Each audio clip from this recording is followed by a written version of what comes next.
Assalamualaikum warahmatullahi wabarakatuh. Jumpa lagi bersama channel Sinotet. Kali ini kita akan membahas materi pendidikan agama Islam untuk kelas 10 sesuai dengan kurikulum penggerak atau kurikulum pusat keunggulan atau kurikulum prototipe. Yang akan kita bahas pada video kali ini yaitu bab yang ke-8 tentang materi menghindari akhlak mazmumah dan membiasakan akhlak mahmudah agar hidup lebih nyaman dan berkah.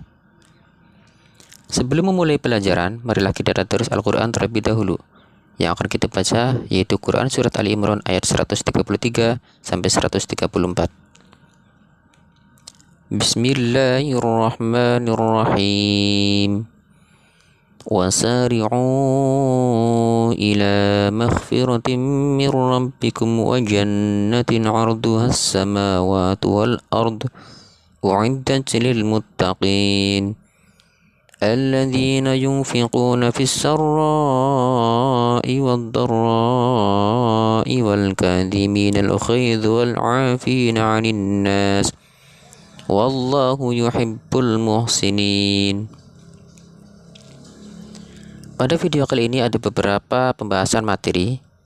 Materi yang pertama yaitu menghindari sifat temperamental atau khudub. Kemudian yang kedua, membiasakan perilaku kontrol diri. Dan yang ketiga, membiasakan berani membela kebenaran. Kita akan membahasnya satu persatu. Materi yang pertama yaitu menghindari sifat temperamental atau khudub. Temperamental atau sifat mudah marah dalam bahasa Arab berasal dari kata khudub, dari kata dasar khudiba yakhdibu khuduban. Sedangkan menurut istilah, khudub berarti sifat seseorang yang mudah marah karena tidak senang dengan perlakuan atau perbuatan orang lain. Lawan kata dari sifat khudub adalah ridho atau menerima dengan senang hati, dan al-hilm atau murah hati, tidak cepat marah. Ada beberapa penyebab sifat temperamental. Penyebab yang pertama yaitu dari faktor fisik atau jasmaniah, dan penyebab yang kedua dari faktor psikis atau rohaniah. Pada faktor fisik diantaranya yaitu kelelahan yang berlebihan, kekurangan zat-zat tertentu dalam tubuh, serta reaksi hormon kelamin. Sedangkan pada faktor psikis diantaranya ujub atau bangga terhadap diri sendiri, perdebatan atau perselisihan, senda gurau yang berlebihan, ucapan yang keji dan tidak sopan, serta sikap permusuhan kepada orang lain. Tingkatan-tingkatan dalam sifat temperamental. Tingkatan yang pertama yaitu golongan marah berlebihan atau ifrat, yaitu golongan yang mengalami kesulitan dalam mengendalikan sifat pemarah, lalu bersikap berlebihan sehingga kehilangan kendali terhadap akal sehatnya. Golongan yang kedua yaitu golongan yang tidak memiliki sifat marah atau tafrid, yaitu golongan yang tidak bisa mirah. Golongan ini tidak akan menunjukkan sikap marah terhadap apapun, bahkan menghadapi urusan agama yang dihina maupun diinjak-injak oleh golongan lain pun mereka akan bersikap acuh. Kemudian golongan yang ketiga yaitu golongan yang mampu berlaku adil dan proporsional, yaitu golongan yang berada di antara ifrat dan tafrid, tidak kehilangan sifat pemarah sama sekali, tetapi akan marah hanya pada saat-saat tertentu dengan kemarahan yang proporsional. Cara menghindari sifat temperamental. Yang pertama, membaca ta'awudz, yaitu a'udzubillahi minasyaitonirrajim. Kemudian yang kedua, merubah posisi. Jika seseorang mendapatkan kemarahannya pada saat ia sedang berdiri, hendaklah bersegera untuk duduk. Dan apabila kemarahan tersebut tidak juga mereda, maka hendaklah segera berbaring. Yang ketiga, diam atau tidak berbicara. Yang keempat, berwudu. Dan yang kelima, mengingat wasiat Rasul dan janji Allah, yaitu barang siapa yang mampu menahan amarahnya, sedangkan bisa saja ia meluapkannya, maka Allah akan memanggilnya di hadapan para makhluk yang lain pada hari kiamat untuk memberikan pilihan baginya bidadari yang ia inginkan. Hadis riwayat Abu Daud. Manfaat menghindari sifat temperamental. Yang pertama, menghindari kebencian dan permusuhan. Yang kedua, membawa kebahagiaan. Dan yang ketiga, mendapatkan pahala yang besar dari Allah Subhanahu wa Ta'ala. Materi selanjutnya yaitu tentang membiasakan perilaku kontrol diri. Kontrol diri dalam Islam disebut dengan mujahadah an-nafs. Secara bahasa, mujahadah an-nafs terdiri dari dua kata, yaitu mujahadah yang berarti bersungguh-sungguh dan an-nafs yang berarti jiwa, nafsu atau diri. Sehingga pengertian dari mujahadah an-nafs atau kontrol diri adalah upaya sungguh-sungguh untuk mengendalikan diri atau menahan nafsu yang melanggar hukum-hukum Allah Subhanahu wa Ta'ala. Adapun lawan kata dari mujahadah an-nafs adalah ittiba'ul hawa atau mengikuti hawa nafsu. Implementasi kontrol diri dalam kehidupan. Memikirkan risiko dan akibat setiap perbuatan. Kemudian bersabar dan tidak tergesa-gesa dalam mengambil keputusan. Memperbanyak zikir kepada Allah serta berdoa memohon perlindungan kepada Allah.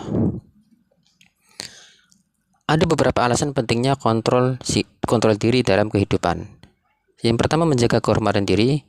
Kemudian yang kedua, terhindar dari perilaku yang dapat merugikan orang lain. Yang ketiga, menyelesaikan segala persoalan dengan pikiran yang jernih. Serta yang terakhir, menjadi inspirasi dan teladan bagi orang lain. Beberapa contoh tentang perilaku sikap kontrol diri. Yang pertama, dalam keluarga, yaitu mengembangkan pola hidup sederhana, menghindari sifat tabzir atau boros, dan israf atau berlebih-lebihan. Kemudian tidak menciptakan keributan dan pertengkaran dalam keluarga sehingga mengganggu ketentraman anggota keluarga yang lain, serta patuh pada nasihat dan perintah orang tua, terutama yang berhubungan dengan perintah agama. Contoh berikutnya yaitu dalam masyarakat. Di antaranya menghindari konflik, menebarkan ukhuwah dan silaturahim dengan orang lain. Menghargai perbedaan, toleran, serta menghormati orang lain, serta patuh dan tunduk pada norma dan aturan yang berlaku di masyarakat, baik norma yang tertulis maupun adat istiadat yang berlaku. Kemudian contoh dalam sekolah. Di antaranya disiplin, patuh dan taat pada aturan serta tata tertib sekolah, menghormati guru dan karyawan sekolah serta menghargai teman, dan menjaga perilaku hidup sederhana, tidak sombong dan tidak gengsi dengan kehidupan dan kondisi serta kemampuan sendiri. Hikmah dan manfaat sikap perilaku kontrol diri. Mampu menahan emosi dengan baik, terhindar dari sifat rakus, serakah, dan tamak, terhindar dari kesalahpahaman yang tidak perlu, sabar dalam menghadapi musibah dan cobaan dari Allah, serta mampu bergaul dan bersosialisasi dengan baik di masyarakat. Pembahasan materi yang ketiga yaitu membiasakan perilaku berani membela kebenaran. Berani dalam Islam sering disebut dengan istilah syaja'ah. Menurut bahasa, syaja'ah berarti berani atau gagah, sedangkan menurut istilah yaitu keteguhan hati, kekuatan pendirian untuk membela kebenaran dengan cara yang kesatria dan terpuji. Lawan kata dari sifat syaja'ah yaitu al-jubn, yang artinya penakut, yaitu sifat yang cenderung lemah dan pengecut. Sedangkan apabila keberaniannya bersifat berlebihan dan cenderung keras kepala, keras hati, dan membabi buta, maka disebut dengan at-tahawur, yang artinya nekat. Implementasi sikap berani membela kebenaran dalam kehidupan. Yang pertama, berani menghadapi musuh di medan pertempuran atau jihad fi sabilillah. Kemudian yang kedua, berani mengatakan kebenaran. Ketiga, berani menyimpan dan menjaga rahasia. Yang keempat, memiliki daya tahan tubuh yang kuat. Kemudian kelima, mampu mengendalikan hawa nafsu.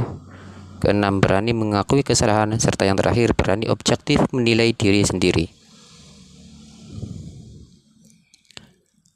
Ada beberapa faktor yang membentuk sikap berani membela kebenaran dalam kehidupan. Faktor yang pertama, takut kepada Allah. Yang kedua, mencintai kehidupan akhirat. Ketiga, tidak takut menghadapi kematian. Keempat, tidak ragu-ragu dengan kebenaran. Kelima, tidak materialistis. Keenam, berserah diri dan yakin akan pertolongan Allah. Serta yang terakhir, kristalisasi pendidikan karakter dari keluarga, masyarakat, dan sekolah. Hikmah dan manfaat dari sikap berani membela kebenaran dalam kehidupan. Yang pertama, bagi diri sendiri. Seorang mukmin yang memiliki sifat syaja'ah akan memiliki kualitas mental dan bersikap dewasa dalam menghadapi semua persoalan. Hikmah bagi keluarga, diantaranya keluarga yang mendidik dan membiasakan perilaku syaja'ah yang akan hidup dengan tentram dan nyaman. Tidak akan takut kekurangan materi karena segala sesuatu dianggap sebuah kenikmatan. Kemudian hikmah bagi agama, negara, dan bangsa. Bangsa yang besar akan terwujud jika masyarakatnya terbiasa dan memiliki budaya berani atau syaja'ah dalam setiap langkahnya. Seandainya seluruh rakyat Indonesia, terutama masyarakat muslim, memiliki sifat syaja'ah, maka akan menjadi negara yang kuat, maju dan terhindar dari tindakan melanggar hukum dan norma seperti korupsi, peredaran narkoba, terorisme, dan tindakan kriminal lainnya, karena masyarakat dan penegak hukum berani dan kompak dalam beramar ma'ruf nahi mungkar.